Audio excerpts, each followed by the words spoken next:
बार्शी तालुक्यातील वैराग पोलीस स्टेशनच्या हद्दीत सुरू असलेल्या अवैध दारू विक्रीचा मुद्दा पुन्हा एकदा ऐरणीवर आला असून स्थानिक नागरिकांसह राजकीय स्तरावरही संताप व्यक्त केला जातोय।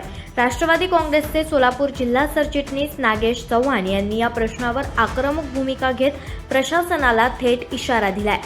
अंबाबाईची वाडी जवळगाव क्रमांक 2 तसेच हत्तीज परिसरात मोठ्या प्रमाणावर अवैध दारू विक्री सुरू असल्याचा आरोप करण्यात येत आहे। या बेकायदेशीर धंद्यामुळे अनेक कुटुंबांचे संसार उद्ध्वस्त होत असून महिलांमध्ये आणि ज्येष्ठ नागरिकांमध्ये तीव्र नाराजी पसरली आहे।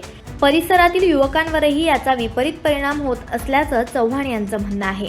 नागेश चव्हाण यांनी सांगितलं की यापूर्वीही त्यांनी या संदर्भात संबंधित अधिकाऱ्यांकडे तक्रारी केल्या असून अहवाल सादर केला होता। त्यावेळी प्रशासनाकडून तात्पुरती कारवाई करण्यात आली, मात्र काही दिवसांनंतर पुन्हा अवैध दारू विक्री सुरू होत असल्याचं चित्र दिसत आहे। त्यामुळे प्रशासनाच्या कारवाईवर प्रश्नचिन्ह उपस्थित होत आहे।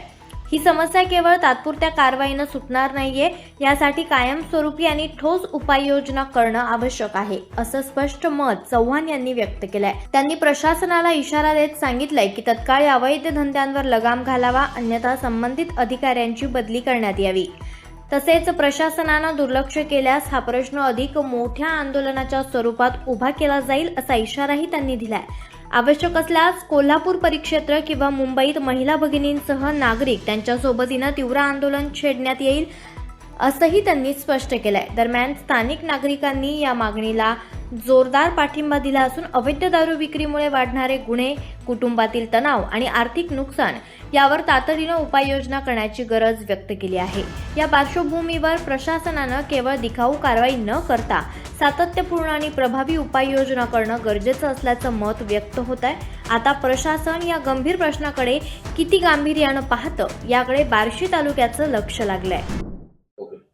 नमस्कार, मी मागील 1 वर्षापासून मोजे ज्योतिबाची वाडी, मोजे अंबाबाईची वाडी जवळगाव नंबर 1 व जवळगाव नंबर 2 व हत्तीज परिसरातील अवैध दारू, गुटखा, जुगार, मटका याच्यावरती स्थानिकचे पोलीस स्टेशन वैराग यांना मी वारंवार तक्रार देऊन सुद्धा यांच्यावरती कुठल्याही प्रकारची ठोसपणे कारवाई झालेली नाहीये। मागील आठवड्यामध्येच आमच्या गावातील एका युवकाने गळफास घेऊन आत्महत्या करण्याचा प्रयत्न केला दारूच्या नशेमध्ये, परंतु त्याची ती गळफास सोडवल्यानंतर त्याला जो समोरच्याने सोडवला तो आवरला नसल्यामुळं तो डायरेक्ट दगडामध्ये पडला। त्याला आज सध्या तगाई 30 ते 35 टाके त्या डोक्यामध्ये पडलेले आहेत। तरी माझी वैराग पोलीस स्टेशनला विनंती आहे की जे कोणी अवैध व्यवसाय दारूचे अवैध व्यवसाय करत आहेत यांच्यावरती कठोरपणे कारवाई करा, अन्यथा उद्याच्या 21 तारखेला मी आझाद मैदान मुंबई किंवा IG office Kolhapur, SP office Solapur किंवा वैराग पोलीस स्टेशन यापैकी मला जिथं सोयीस्कर पडेल अशा ठिकाणी मी आत्मदहन करणार आहे। मागील 21/1/2024 ला मोजे अंबाबाईची वाडी जवळगाव नंबर 1 यांनी स्वतः ग्रामपंचायतचा ठराव दिलेला आहे की आमच्या गावातील अवैध व्यवसाय कायमस्वरूपी बंद करावे। त्या गावातील महिलांनी व ग्रामस्थांनी सह्या पण दिल्या आहेत, बचत गटांच्या महिला सह्या आहेत, त्यांची सही शिक्के आहेत। हे मी लेखी वैराग पोलीस स्टेशनला देऊन सुद्धा यावरती वैराग पोलीस स्टेशन आतापर्यंत कुठलीही ठोस कारवाई केलेली नाही। यामध्ये वैराग पोलीस स्टेशनचे PI कुंदन गावडे साहेब व बीट अंमलदार माळी ही स्थानिकचे व्यवसाय आहेत, यांच्याकडनं 4 ते 5 हजार रुपयाचा हप्ता घेऊन यांना पाठबळ देत आहेत।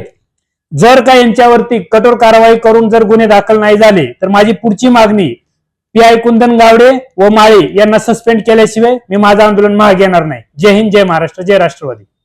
दैनिक आरंभ पर्वकरिता लक्ष्मण साबळे, बार्शी।